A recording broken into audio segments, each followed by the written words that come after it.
കൊല്ലം ഉളിയക്കോവിലെ കൊലപാതക ശേഷം പ്രതി ആത്മഹത്യ ചെയ്ത സംഭവത്തിൽ ചുരുളഴിയുന്നു എന്നാണ് പറയുന്നത്. തേജസ് രാജുമായുള്ള ബന്ധത്തിൽ നിന്നും ഫെബിന്റെ സഹോദരി പിന്മാറിയതാണ് കൊലപാതകത്തിന് കാരണമെന്നാണ് അറിവ്.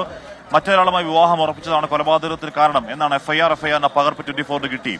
അരുൺരാജാണ് ഈ കൊലപാതകം നടന്ന ഉളിയക്കോവിലെ വീടിന് മുന്നിൽ ചേരുന്നത്. അരുൺ, അപ്പോ ഇയാൾക്ക് ഈ അങ്ങനെയാണെങ്കിൽ അങ്ങനെ ചെയ്തുകൂടാ, എങ്കിൽ കൂടി ദേഷ്യം തോന്നേണ്ടത് സഹോദരിയോടല്ലേ? അങ്ങനെയാണ് എന്തുകൊണ്ടാണ് സഹോദരനെ കൊല്ലുക എന്ന കടന്നകയിലേക്ക് പോയത്? സഹോദരിയെ കൊല്ലാൻ തന്നെയായിരുന്നോ ഈ ക്രൂരന്റെ പദ്ധതി? അയാൾ മരിച്ചുപോയെങ്കിലും ചെയ്തത് ക്രൂരത തന്നെയാണല്ലോ അരുൺരാജ്.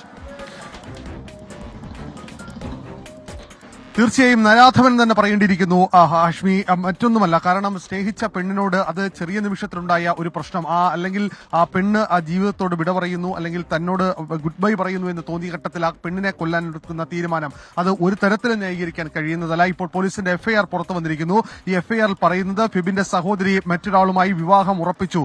ഇതറിഞ്ഞതാണ് ഈ തേജസ് രാജിന് ഈ വൈരാഗ്യം ഉണ്ടാകാൻ കാരണമെന്നാണ് എഫ്ഐആറിൽ കൃത്യമായി തന്നെ രേഖപ്പെടുത്തിയിരിക്കുന്നത്. ഇതുമായി ബന്ധപ്പെട്ട വൈരാഗ്യമാണ് കൊലപാതകത്തിലേക്ക് നയിച്ചത് എന്ന കാര്യം കൂടി എഫ്ഐആർ ചൂണ്ടിക്കാട്ടുന്നുണ്ട്. എറണാകുളം സ്വദേശിയായ ഒരാളുമായി ഈ പെൺകുട്ടിയുടെ വിവാഹം ഉറപ്പിച്ചിരുന്നു. ഇതുമായി ബന്ധപ്പെട്ട ചടങ്ങുകൾ, ഈ ഉറപ്പിൽ ചടങ്ങുകളടക്കം നടക്കാനിരിക്കുകയാണ് ഇത്തരമൊരു ക്രൂരകൃത്യം നടത്താൻ തേജസ് രാജ് പദ്ധതിയിട്ടത്.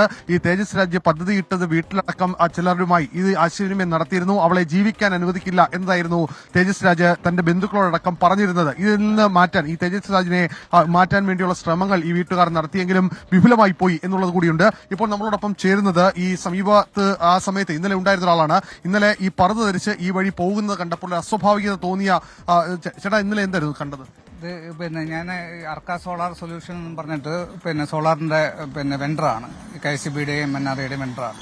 മരത്തടിയിലാണ് എന്റെ ഓഫീസ്. അപ്പൊ ഞാൻ ഇവിടെ ചെയ്യുന്ന വർക്കാണ്. തൊട്ടടുത്ത് അതൊന്ന് കാണിച്ചത് അവിടെയാണ്. അപ്പം അവിടുന്ന് ഞങ്ങൾ സ്റ്റാഫ് പണി കഴിഞ്ഞിട്ട് ഞങ്ങളുടെ വണ്ടിക്കകത്ത് അങ്ങോട്ട് പോകുമ്പോഴത്തേക്ക് ഒരു പർദ്ദ ധരിച്ചിട്ട്, അതായത് കണ്ണിന്റെ ഈ ഭാഗം മാത്രമേ ഉള്ളൂ കാണാൻ പറ്റുന്നു, ബാക്കി അങ്ങനെ ഇവിടെ ഒന്നും കണ്ടിട്ടില്ല. പിന്നെ വരുന്നത് കണ്ടപ്പോഴത്തേക്ക് ഞങ്ങൾക്ക് മനസ്സിലായത് ആണാണ്, പെണ്ണല്ലെന്ന് മനസ്സിലായി. അപ്പൊ നമ്മുടെ സ്റ്റാഫിന്റെ അടുത്ത് പറയുകയും ചെയ്തു തൊട്ടടുത്ത്. അപ്പൊ അവനും പറഞ്ഞു ഇത് പെണ്ണല്ല, ആണാണ്. അങ്ങനെ കയ്യിലൊരു എന്തോ സാധനം ഉണ്ടായിരുന്നു. എന്നിട്ട് പുതിയ പർദ്ദയായിരുന്നു. അതുകൊണ്ടാണ് കൂടുതൽ അട്രാക്റ്റീവ് ആയത്. ഇവർക്ക് തോന്നിയൊരു സംശയം, ആ സംശയം ഒടുവിൽ ഒരാളുടെ മരണത്തിലേക്കടക്കം എത്തിക്കുന്ന സാഹചര്യമാണ്. എന്തായാലും ഈ ബന്ധുക്കളോടക്കം സംസാരിക്കുമ്പോൾ ഈ തേജസ് രാജുമായുള്ള ബന്ധത്തിൽ പെൺകുട്ടിക്ക് താല്പര്യമില്ലായിരുന്നു. ആ താല്പര്യക്കുറവാണ് ബന്ധുക്കളെ അടക്കം ഇതിൽ നിന്ന് പിന്മാറ്റാൻ, അല്ലെങ്കിൽ ഈ വിവാഹത്തിൽ നിന്ന് പിന്മാറാനുള്ള തീരുമാനത്തിലേക്ക് ഈ ബന്ധുക്കളടക്കം പോയതിന്റെ പ്രധാനപ്പെട്ട കാരണം.